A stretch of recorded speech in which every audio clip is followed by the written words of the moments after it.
Welcome back to Newtown Orchard. It's a gorgeous day today. We're taking the opportunity to come out into the nursery, start watering our overwintered plants, checking them out, making sure, see what survived and what didn't survive. And I figured I'd take advantage of moving a couple of apple trees that we had planted in this area as well. So I can take that opportunity to show you how to plant your apple trees. So last year we planted two apple trees, two of our dwarf trellising apple trees here for a display.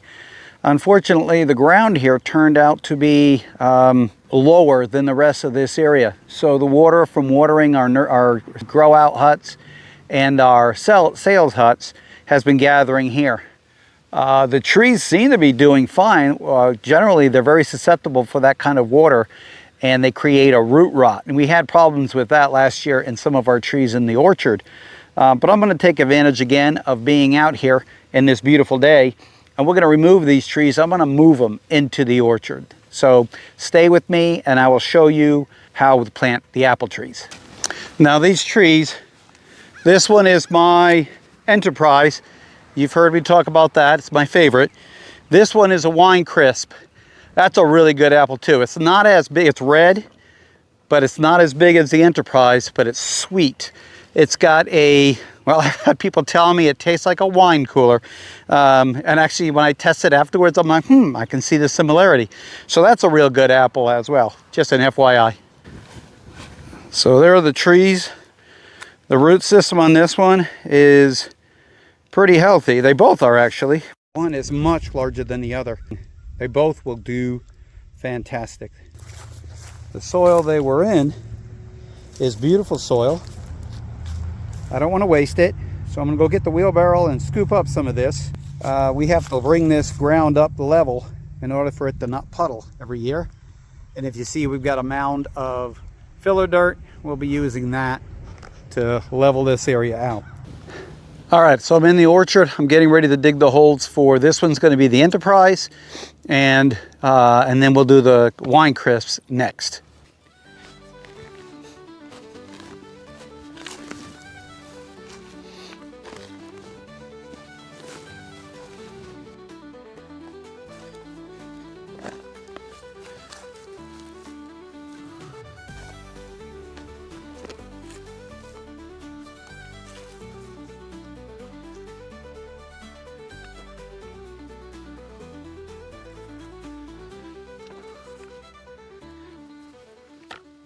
This larger root system is from the Enterprise. And boy, what a vigorous root system. Again, I've found this tree to really be superior to all the other trees. Any orchard you have, definitely recommend having at least one Enterprise. All right. So, next thing I want to show you is when you're planting your tree. Well, let me zoom in. So when you're planting your tree, this is your graft right here. This is the rootstock, tough rootstock, but you can see showed you the root, how well it's grown in 1 year. On top of that, it puts a lot of energy into this tree. But the top part is my Enterprise cultivar. That means that's the fruit section. So what you want is that graft is actually the weakest point on this tree. You don't want that to be below ground. Keep it above ground. If you can, 6 inches. A lot of these grafts don't give you that much room. Just get it above the ground. Most of mine are probably around 2 or 3 inches. If I can get 6 inches above the ground, I will. Anyhow, then we'll fill in the rest of it. So these apples do not like wet feet. Not only do you want to lift the graft up above the ground, if you can, kind of mound it to lift the whole root system up off the ground. You don't have to go much, 2-3 inches. Just give it an opportunity that if you have a wet season, it'll be a little better drainage there. They don't like wet feet. And before I finish off filling in the dirt around this tree, I'm going to put a little bit of fertilizer down there. I'll tell you what I use. Trees like a little bit higher in magnesium and in phosphate. I've got potash and I've got Epsom salt. Epsom salt will have my magnesium, potash will have my potassium. I usually put little Epsom salt around all my plants. It's amazing how much better they do the following season with just a little bit Epsom salt. And I'm talking teaspoon, half a teaspoon per tree. You don't need a lot much. Now my ground's been tested, my soil's been tested by our local exchange office. It's really pretty much where my apples like it. It's a little bit shallow or a little bit less potassium and magnesium than the trees would prefer. That's why I add a little bit to it, but I don't have to add much. So I do recommend you get a chance, get where you want to plant your trees or where you want to plant your plants. Get the soil tested. Tell them what kind of plants you want to put there, what kind of fruit trees or what kind of vegetables, whatever it is you want.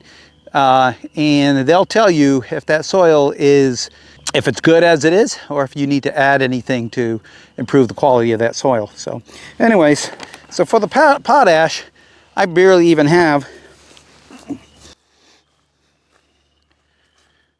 a handful. That's all I'm going to sprinkle in there. And for the Epsom salt,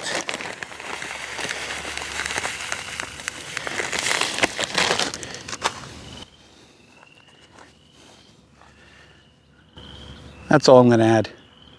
I think there's maybe a half a teaspoon there, maybe a teaspoon. So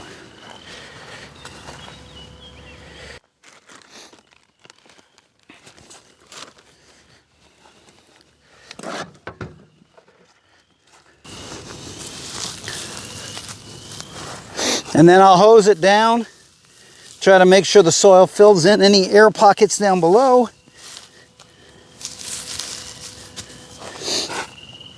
And that's it. There you go. I'll go do the wine crisp, same MO, and that's it. So this is a season to plant your apple trees. They'll be coming in. Big stores are already selling them. I've got them. I've got more coming in another week or two. But April is when you want to get them in the ground. And if you can't do it by this time, I can't do it in spring this year, then the next best time would be in the fall. You want them before they come out of dormant, and you want them when they go into dormant. That's the best time. Now, I'm not going to tell you if you plant them in the summer, they're not going to take, but those are the best times to plant the apple trees. So there you go. I hope you learned something here. I enjoyed doing the video with you, and look forward to seeing you again here at Newtown Orchard. Take care.